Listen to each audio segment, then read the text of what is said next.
Hello there, and welcome to 30 Days for Women 2022. When I did this last year, November 2021, it kind of came out of a couple things. It came out of a daily habit or ritual I had of when I put on a bracelet every morning, I would send up a prayer for women across the globe, and it was for everything from women living in poverty to women who are being abused, or even to women who had been sexually assaulted.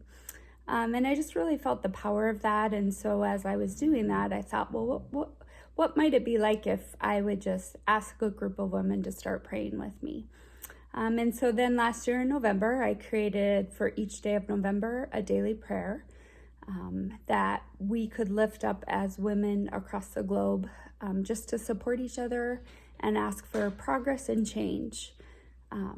So I want to make one thing clear.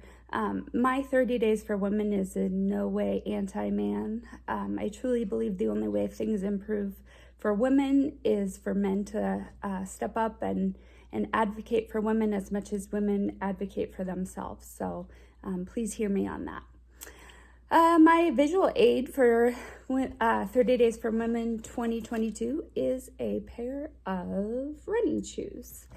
It's kind of funny because as I was getting ready to write this post, I thought about an event that happened when I was probably about 9 or 10. I love to run.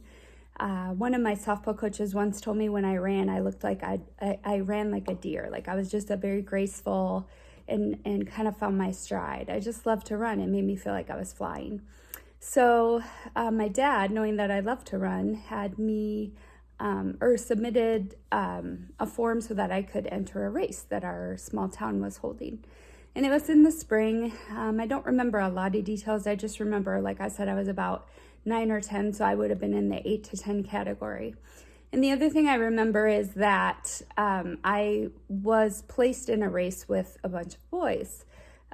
For whatever reason, I can't remember if it was because there just weren't a lot of girls entered and they were just trying to kind of consolidate. But the thing is like, when the gun went off, I just ran because I love to run. And I got in my stride, and it was a 400 meter. So it was once around the track, and I just kept flying. By the time I got to the about 300 meter mark, I kind of sensed that I was going to win, but I really wasn't paying attention to what was happening around me.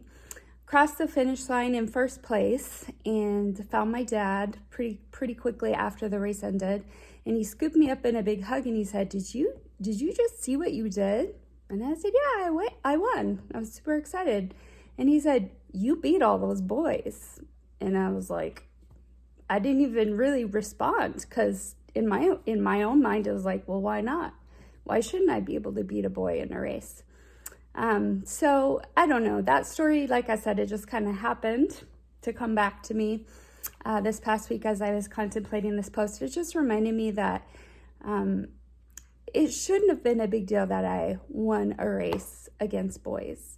In the same way, it shouldn't be a big deal that women can accomplish great things, that women can be great too. And it really shouldn't come down to comparisons. It should really just come down to the character of who we are, whatever our gender might be. So anyway, I hope that you visit my post for the month of November, poolsofblessing.com, 30 Days for Women. And I hope that you consider joining not just women, but men as well, that you consider joining in to pray for women for 30 days during the month of November. Thanks.